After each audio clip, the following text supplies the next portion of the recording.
Hello everyone. आज हम discuss करने वाले हैं मेथड ऑफ एक्सप्रेशन कंसंट्रेशन में मोलरिटी और मोललिटी के बारे में। Welcome to my channel Amarsar academy. This is Himanshu. Let's start your topic. So basically आपने जब आप किसी लेबोरेटरी में सॉल्यूशन बनाते हैं, आपने जरूर सुना होगा मोलरिटी के बारे में, और एक और टर्म यहाँ पे आती है मोलालिटी। उसमें हमेशा आपको कंफ्यूजन हो जाता है, तो उसी के डिफरेंस के बारे में आज हम डिस्कस करेंगे। देखिए, सबसे पहले हमको समझना होगा method of expression of concentration का मतलब क्या है।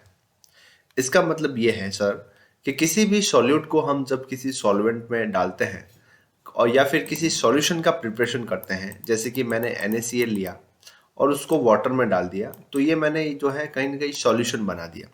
सॉल्यूशन तो बना दिया, बट इस सॉल्यूशन को किसी कंसंट्रेशन फॉर्म में एक्सप्रेस करने के लिए जो मैं टर्म्स यूज करता हूँ, चाहे वो मोलरिटी हो, चाहे वो मोलालिटी हो, नॉर्मलिटी हो, ppm हो, या परसेंटेज कंपोजिशन ग्राम पर लीटर हो, या मोल फ्रैक्शन हो, है ना। तो उस सॉल्यूशन को हमने किसी ना किसी कंसंट्रेशन फॉर्म में लाना पड़ता है कि how much concentration present in this solution.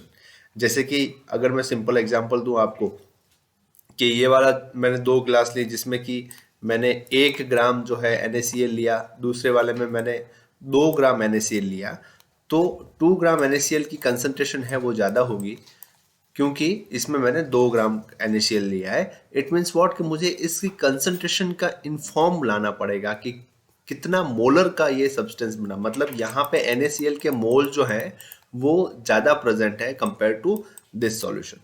तो किसी न किसी कंसंट्रेशन का जो एक्सप्रेशन है वो in the form of molarity या नॉर्मलिटी होगा ही होगा किसी भी सॉल्यूशन में। ओके, तो यहां तक हमारा कंसेप्ट क्लियर हो गया कि सॉल्यूशन को जो है हम मेथड ऑफ एक्सप्रेशन के बारे में किस हिसाब से जानते हैं।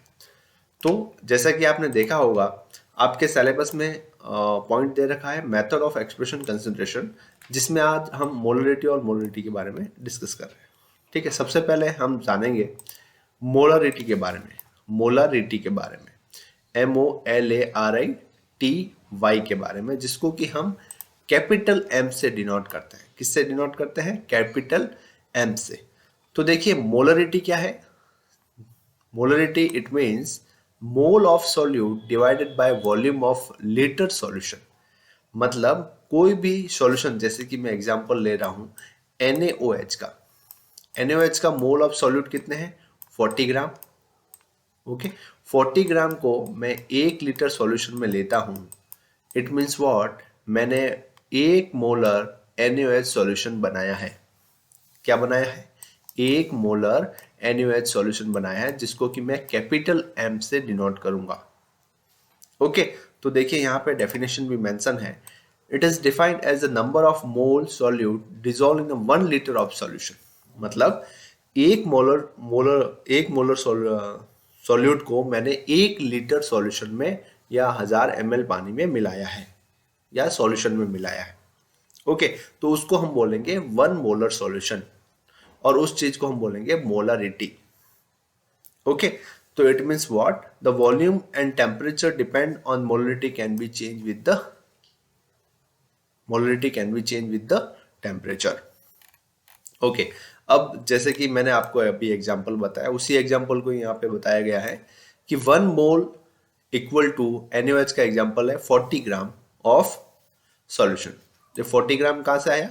देखिए, NaOH का जब हम मोलिकुलर वेट निकालते हैं 23 Na का सोडियम का हो गया, 16 हो गया O का, एंड H का हो गया 1, तो इक्वल टू कितना हो गया?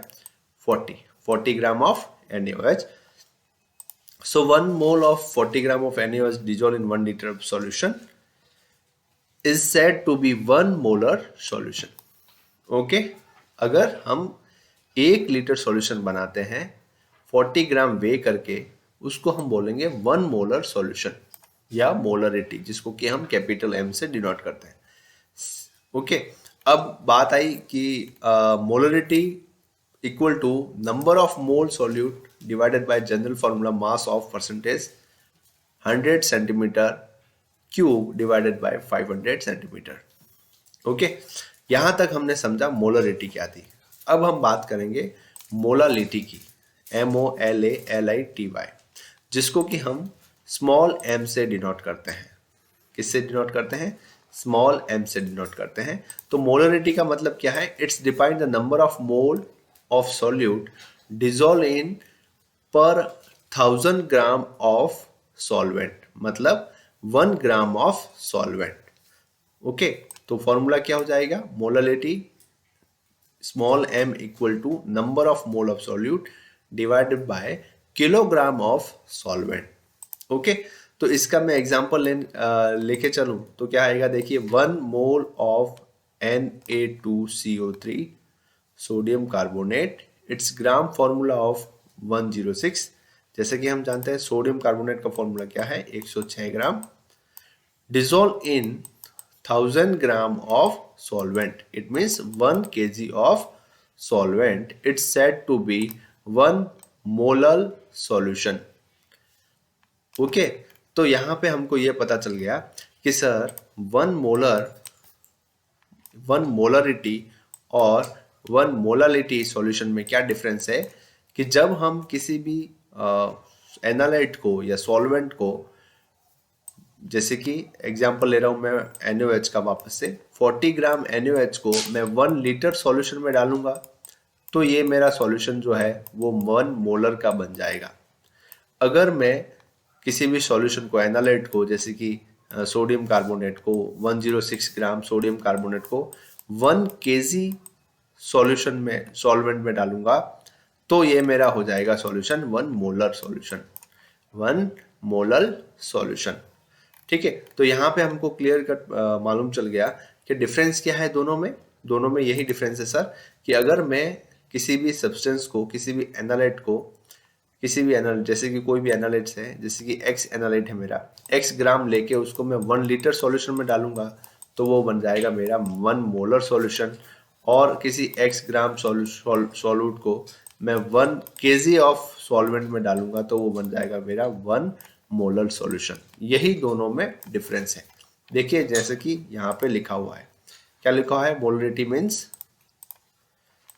Number of mole of solute divide by kilogram of solvent, ये हो जाएगा मोलालिटी। और मोलरिटी क्या है? Number of solute divided by volume of solution in 1 litre, ये हो जाएगा मोलरिटी। ओके, तो इन दोनों में डिफरेंस क्या है आपको पता चल गया होगा। आगे और वीडियो जो है उसमें हम नॉर्मलिटी, पार्ट्स पर million, percentage composition of gram litre and mole fraction के बारे में डिस्कस करेंगे। Okay, so thank you so much for watching, keep watching, keep supporting।